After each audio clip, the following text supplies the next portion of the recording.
La personne que vous allez entendre est une traqueuse de zoophiles, active entre 2013 et 2016.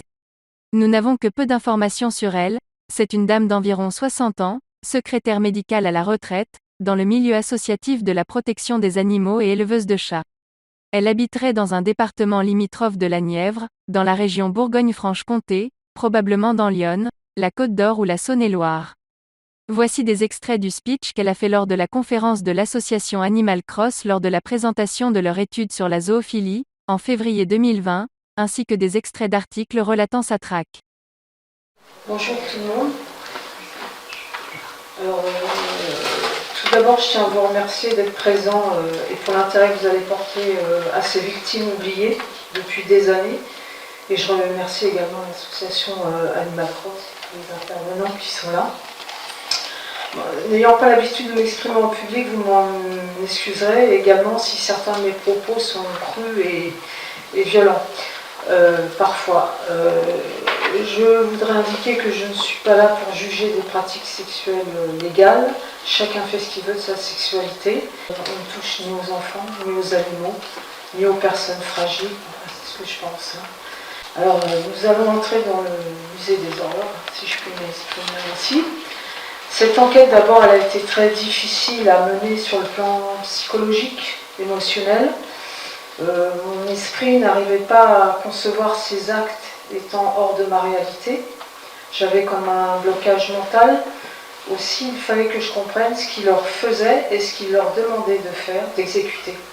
J'ai vécu ça comme un traumatisme, ayant visionné une vidéo qui durait 40 minutes sur une vidéo d'initiation sur un jeune chien. Mais je n'ai pas été jusqu'au bout et je n'ai pas tenu. Au fil du temps, j'ai fini par devenir comme un caméléon face à leurs écrits. Je me suis adaptée, j'ai appris à décrypter leur code, à prendre du recul avec des pauses pour rester opérationnel jusqu'au bout pour ces animaux oubliés de tous. Enfin, j'ai décidé de les harponner par le biais de leurs petites annonces.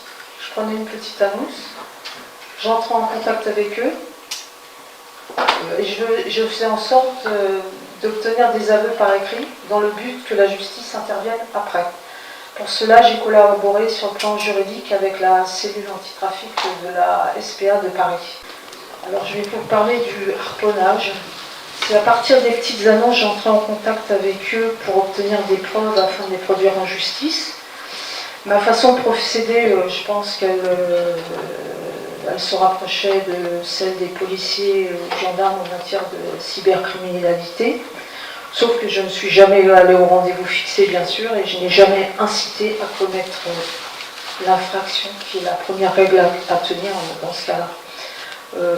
Voici quelques exemples de harponnage dont les identités et les lieux ne seront pas cités. Alors, HEC, sur une courte période, il a déposé des petites annonces comme un caractère d'urgence, comme une pulsion à assouvir, je cite « Salut, je suis un mec de 50 ans et je cherche un mec avec un chien pour me faire défoncer. » Donc j'ai été le mec qui cherchait avec le chien. Il m'affirmera avoir déjà eu des rapports avec des chiens, pénétration, fellation. Donc en 2015, une plainte a été déposée au TGI d'Agen et a fait l'objet d'une enquête par la gendarmerie avant d'être classée. Sans suite. L'élément moral relatif à l'infraction qui faisait défaut, donc il faut que l'auteur ait conscience de transgresser un interdit, c'est-à-dire qu'il porte un jugement de valeur sur sa conduite et son comportement. Une demande de saisie des ordinateurs est effectuée, mais le procureur général a confirmé le classement. Sans suite. AL. Voici les initiales. Voici les petites annonces qu'il avait passées. Je cite. Jeune mec, 20 ans, propose ses services. Je soulage mes dors ou autres animaux, pendant que vous vous en mettez plein les yeux, contre $. Donc je suis entrée en contact avec lui. Il m'a indiqué vouloir le faire pour gagner de l'argent, pour payer ses études et faire des cadeaux à son ami. Que seuls les chiens seraient admis pour les actes sexuels, avec l'option d'inviter des copains, des amis pour regarder et filmer. Les hommes ne devaient pas le toucher lui. Le prix fixé était entre 50 à 70 € la séance pour se prostituer avec l'animal en fait, parce que je ne vois pas d'autre nom pour ça. Donc une plainte a été déposée au TGI de Bordeaux en 2016 et a fait l'objet d'un classement sans suite pour infraction insuffisamment caractérisée. Aucun élément ne révèle son passage à l'acte. Voilà. Autre DC, il a passé une trentaine d'annonces, indiquait être un libertin, comme sa compagne, qui, elle, ne souhaitait pas participer selon ses écrits. Le lieu se trouvait dans sa maison, je cite, « Recherche femme, âge indifférent, voulant goûter à la zoo, annonce sérieuse. Vous reçoit dans un cadre agréable et met à disposition mes 2 chiens, que j'ai trouvés sur Facebook après, mais voilà, Labrador croisé husky et petit loup blanc. » Donc une plainte a été déposée auprès du TGI de Toulouse, a été classée sans suite, au motif que les faits n'ont pu être clairement établis par l'enquête. La saisie des ordinateurs n'avait révélé aucune photo du couple pratiquant la zoophilie. Extrait du journal, le journal du centre. Quand et comment avez-vous enquêté, et qu'avez-vous découvert? Mon enquête, essentiellement sur Internet, a duré 3 ans, de 2013 à 2016. Je me disais, ne lâche pas. Tiens bon, peu à peu, j'ai constitué un dossier, avec notamment des captures d'écran, des petites annonces. J'ai pu concrétiser plus d'une quinzaine d'hameçonnages. Mais les espaces où se retrouvent les zoosexuels sont devenus méfiants, ayant tendance à se verrouiller. Une expérience risquée? Oui, je dois veiller strictement sur mon anonymat. Ne pas me dévoiler ou donner un numéro de téléphone qui m'aurait trahi. Sur Internet, je me suis fait caméléon.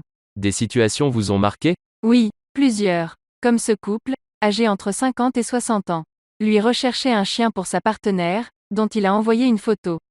Celle-ci était nue sous un manteau, laissant voir son sexe rasé, avec un tatouage sur son intimité. Sauf qu'un jour l'anonymat est tombé.